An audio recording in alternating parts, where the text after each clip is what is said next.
ครหัวโนยันน้องมีแฟนเป็นโลสาวเสโนยันเจ้าบ่จริงน้องงามหนึ่งในสวรรค์แต่ว่าอายนั้นเป็นคนขี้หายอยากเด้อยากอายน้องนางจงให้ความหวังย่านอ้อยมุนบ่หอดย่านได้ยอดบ่เกี่ยวเที่ยวไปจนทางเทพังบุญอายสร้างคงบ่สมสาวเซโนสาวเซโนปะโทสั่งงามแท้นออายอยากขอเป็นแฟนเนื้อทองไปแต่เนื้อทั้งไตตัวอายบ่เคยแล้วมองลงหักแต่น้องเนื้อทองผู้สาวเซโน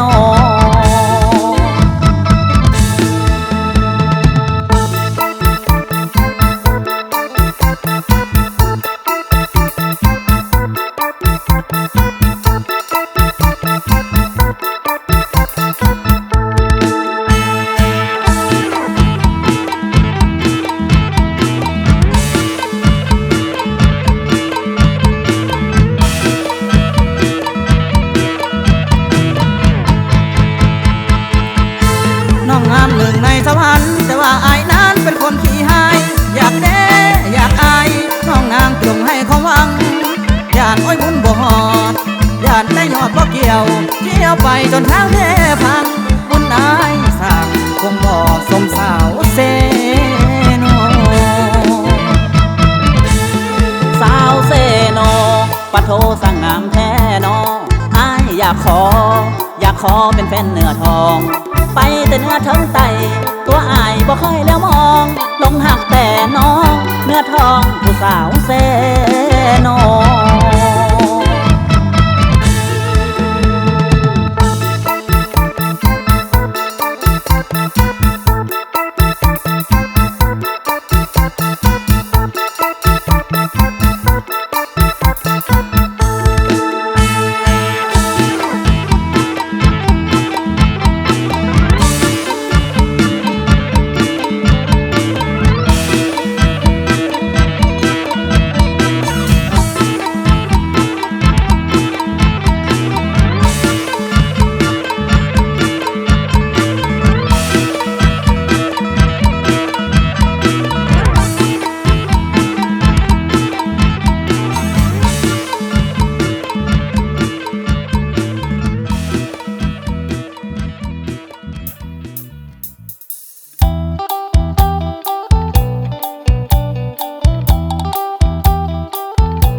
ฝันหา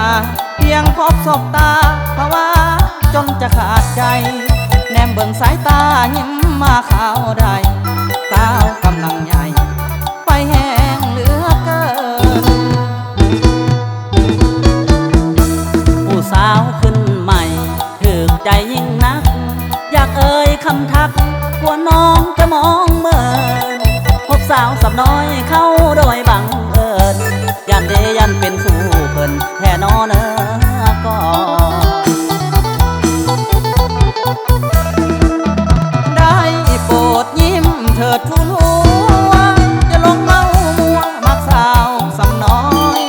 ยามน้องแห้งอ่อนอายจะตามไปอ่อยขอเพียงสาวน้อยปล่อยใจให้คองผู้สาวขึ้นใหม่อายไฟฝันหาขอเพียงเมตตาอายแน่เนื้อทองแม่นอนบ่หลับอายจะขอประคองต้องแขนจะคล้องกล่อมน้องนอนทั้งคืนต้องแขนจะคล้องกล่อมน้องนอนทั้งคืน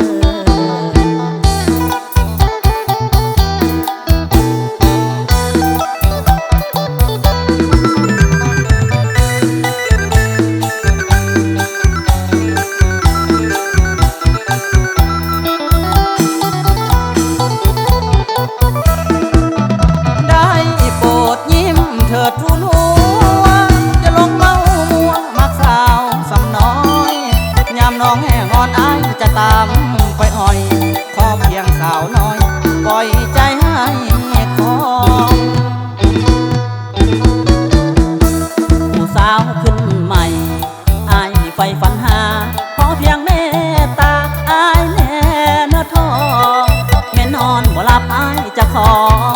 องต้องแขนจะคล้องกล่อมน้องนอนทั้งคืนต้องแขนจะคล้องกล่อมน้องนอนทั้งคืน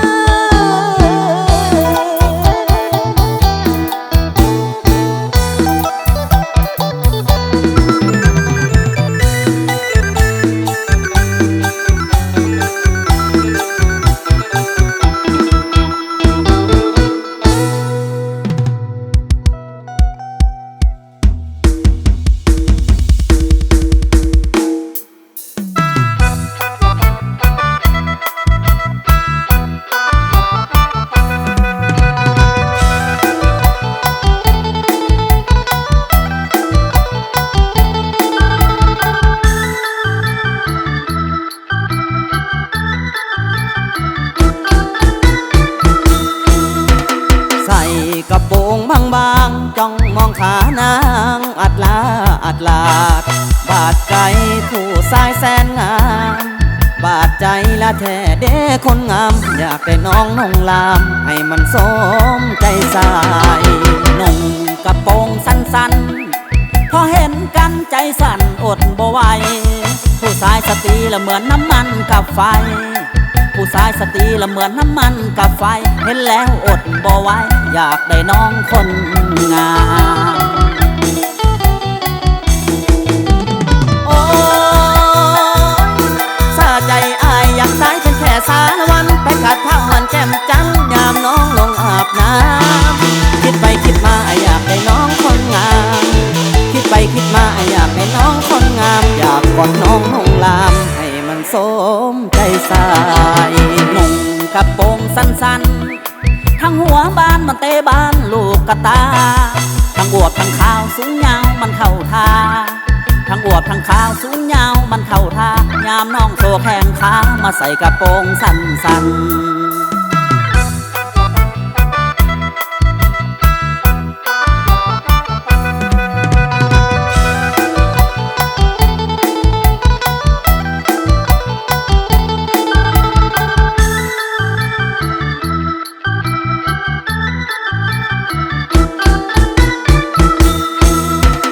ใส่กระโปรงบางๆจ้องมองขานางอัดลาดบาดใจ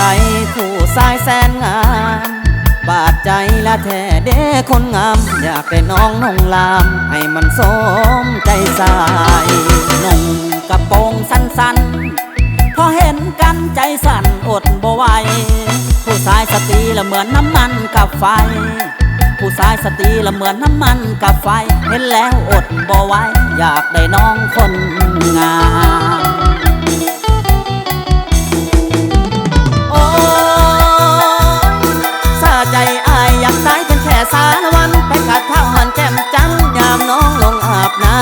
ำคิดไปคิดมาอยากได้น้องคนงามคิดไปคิดมาอยากได้น้องคนงามอยากกอดน้องนงลามให้มันสมใจสายนุ่งกระโปรงสั้นๆทั้งหัวบานมันเตะบานลูกกระตา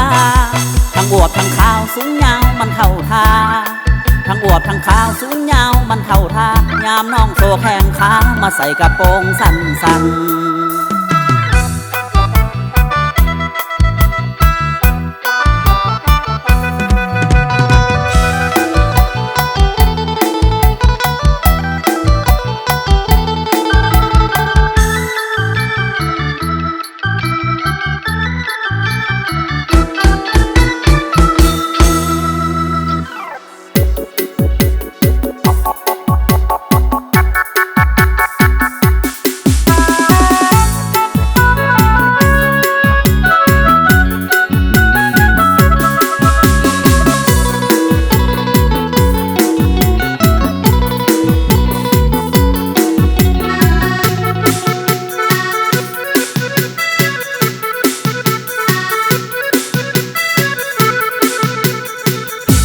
อากาศมันดี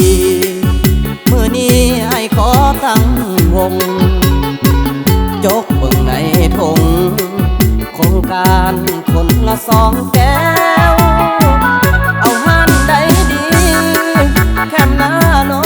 เสียวจึงแจวคนละ2 แก้วหมดแล้วให้กลับทันที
อยจึงเมื่อ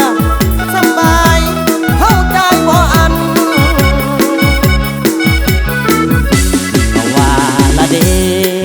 มือนี้สายเปก็มาพ่อเมียแล้วว่าจังใดกะจักหน่อยเมื่อโทรมาดูแท้หูแน่แม่จักหน่อยสิเมื่อยังบอกกับเธอจักหน่อยเมื่อปูบอนพาโลดเด้อ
บ่สมจึงขอฝากลมมาดมแก้ม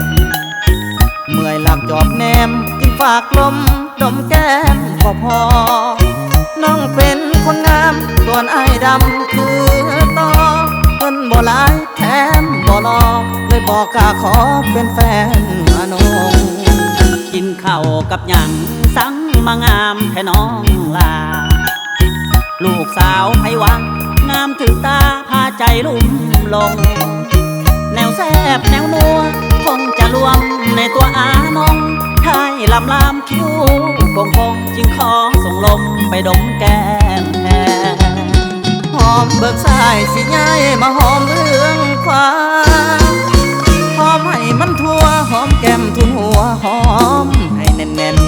ๆตำรวจก็จับย้อนลมหับไปหอมแก้มแทนเจ้าผู้แก้มเป็นแว่นอยากเป็นแฟนของเจ้าแห้งผู้ว่าบ่สมจึงขอส่งลมไปดมแก้มเจ้าดมอยู่บ่เศร้าดมตอนเศร้าตอนเที่ยงตอนแลหากอ้ายเป็นลมคงสิสมหัวใจยามแห้งที่เที่ยวหอมแก้มคำแพงในยามเมื่อแลยามน้องเข้านอน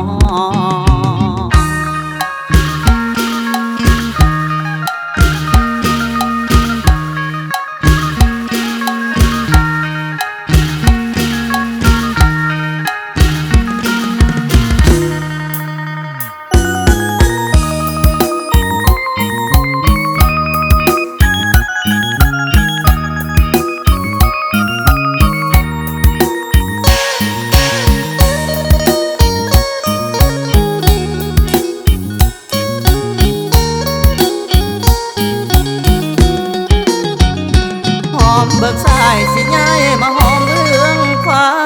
มหอมให้มันทั่วหอมแก้มทุนหัวหอมให้แน่นๆตำรวจก็จับย้อนลมหับไปหอมแก้มแทนเจ้าผู้แก้มเป็นแว่นอยากเป็นแฟนของเจ้าแห้งผู้ว่าบ่สมจึงขอส่งลมไปดมแก้มเจ้าดมอยู่บ่เศร้าดมตอนเศร้าตอนเที่ยงตอนแลหากอ้ายเป็นลมคงสิสมหัวใจยามแห้งที่เที่ยวหอมแก้มคำแพงในยามเมื่อแล